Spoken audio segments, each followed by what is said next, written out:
Governor, a lot has happened since last time we got together, and I know one thing that happened is that you got vaccinated. So, is it Pfizer, Moderna, right arm, left arm? Did you have any reaction? How did that all go? Well, I'll get my second shot next Tuesday, but it was Pfizer, and it was administered in my left arm, and quite frankly, had absolutely no side effects at all from it. And I'm looking forward to getting my second shot and being fully vaccinated next week. Okay. And you never had to quarantine that I can recall. No, I have not had COVID, thankfully, and I've not been a close contact of someone who had. And of course, I've been very, very careful. You know, I'm not wearing a mask at the moment because you're 6 feet away from me, but I wear a mask almost all the time, and individuals, when they meet with me, they do as well, and they stay more than 6 feet away, because a number of individuals who work for me or who have visited with me have been determined to be positive, but once we looked into it, they were never a close contact. Oh, okay. Lucky for you. So I've been fortunate, but we've also been very careful. Okay. Well,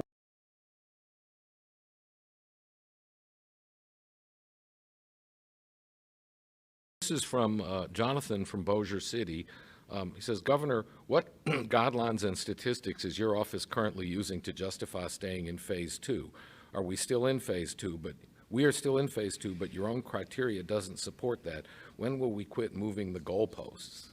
Well, first of all, the proclamation ends next Wednesday. It'll be replaced by another one. Obviously, we're not going to end the public health emergency. And we will make a decision on Monday of next week after a gating criteria meeting as to what we do.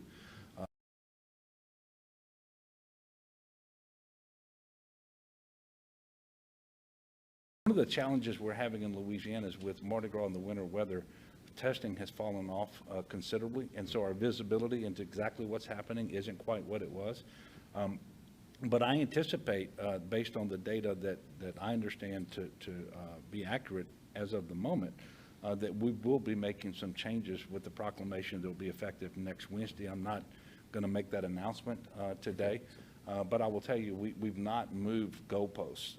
Our efforts have always been to try to be consistent with what the CDC and the White House Task Force is asking us to do, looking at the situation here in Louisiana.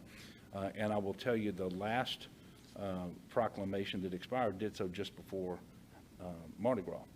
And it would have been absolutely irresponsible to lift restrictions and mitigation measures ahead of Mardi Gras when you look at what happened Mardi Gras a year ago. Right. And the impact that that had on our state, where we had the steepest incline in case growth anywhere in the world. So we'll look at doing that next week, and I'll have a decision that we will announce, I think, on Tuesday of next week. Oh, okay.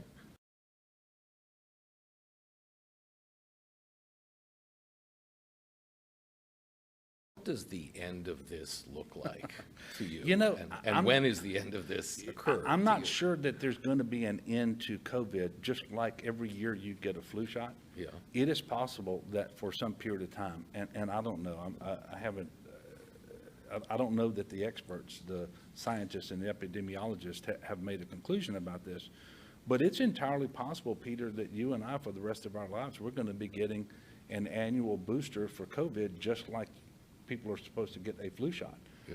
And so, but now the end of the worst part of the pandemic, I really believe will happen for us sometime between mid and late summer and Labor Day. You know, in that time period, if you just look at when the vaccine is going to be available to general population, anybody who wants it can, I believe by June or so, will be able to go to their local pharmacy, to their doctor's office, whatever, and get the vaccine.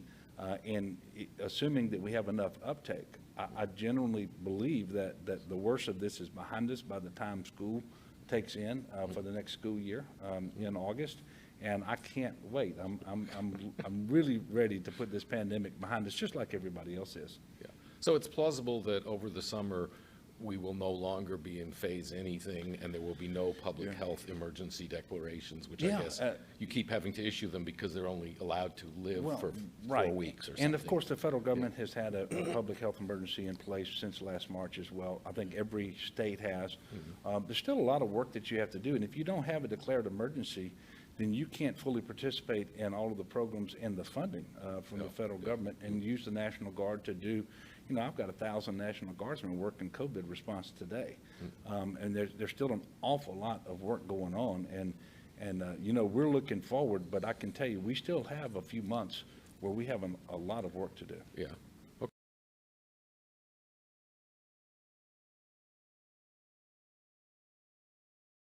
Postponed my wedding of 500 guests several times due to COVID. I understand and respect the restrictions, but is the end of gathering restrictions in sight, and when will I be able to hold my wedding? Now, do you want to be responsible for keeping these people from getting married? Nope. But I can't today say when that's going to happen either. I mean, I'm not even prepared to announce what's going to come next Wednesday, plus, much less whatever. Let this guy have a wedding with 500 people. And the other thing is, and we've seen this recently, it's very difficult for me to make the decision to go backwards in terms of the phases and to reimpose restrictions that we've already lifted. But as I've mentioned before, anytime the capacity to deliver life-saving care in our hospitals is threatened, whether it's beds or staffing, we have to make changes in order to save people's lives. And I don't know, I don't have a crystal ball to know exactly what the situation is going to be like at any given time, but I believe that things are going to just steadily get better. The curveball out there is the UK variant, and I know that you're aware of that. But we have 18 confirmed cases in Louisiana, another 50 or so suspected, and what we know is that UK variant is all over our state and all over the country, could be the dominant variant a month from now, and it's more easily transmitted, and it seems to be a little more severe if you get COVID from that particular variant. Yeah, I see. Well, that's daunting.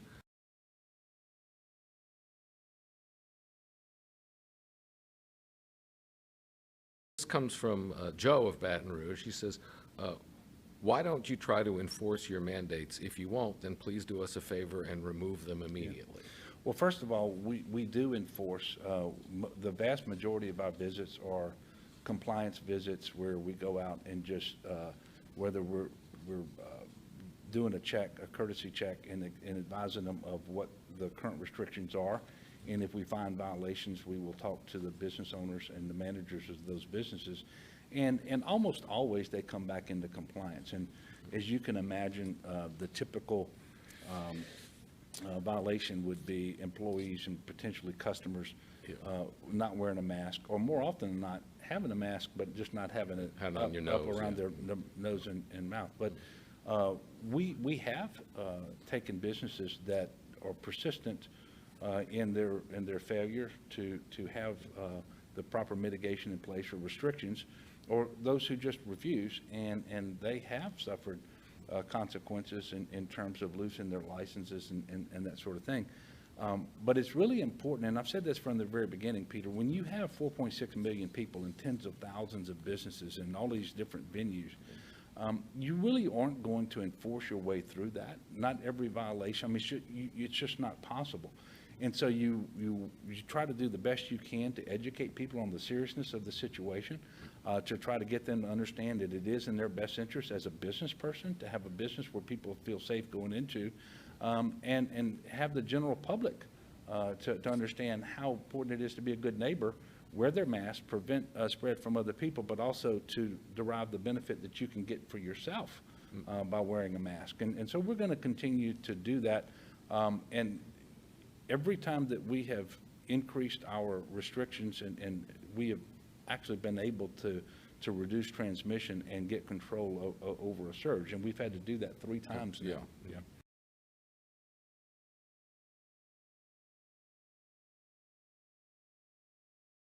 This is from Monique in Baton Rouge, who has the opposite view of most of our questioners, which is, why don't you revert back to phase 1 to protect more citizens?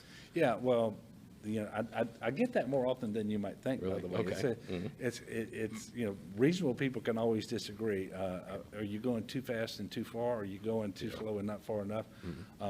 I will tell you that we base the decisions that I make on science, on gating criteria that have remained consistent from the beginning. And you take a special look at what's happening at any given point in time. So if you have a very large number of people in the hospital with COVID-19 and cases are increasing and hospitalizations are increasing, then obviously you're doing things different than if you have the opposite trajectory, and so forth. And so I understand it's hard to make people happy, but at the end of the day, we're doing what we believe is most reasonable, trying to strike the right balance between protecting public health and saving lives on the one hand, with having as much economic activity on the other hand that you can have consistent with the public health imperative. And it's just, it's difficult. But, you know, we're getting close to 10,000 people in Louisiana who've died from this disease. 426,000 confirmed positive cases. Now, those are tests. And we know that there's more than that that's actually had COVID, because some percentage of folks are always going to be asymptomatic. They don't often test. Right. And so this has been a very, very significant public health emergency. And there are some people who you know, don't believe we should have in-person education going on right now and so forth. But we're doing the best we can to manage and strike the right balance.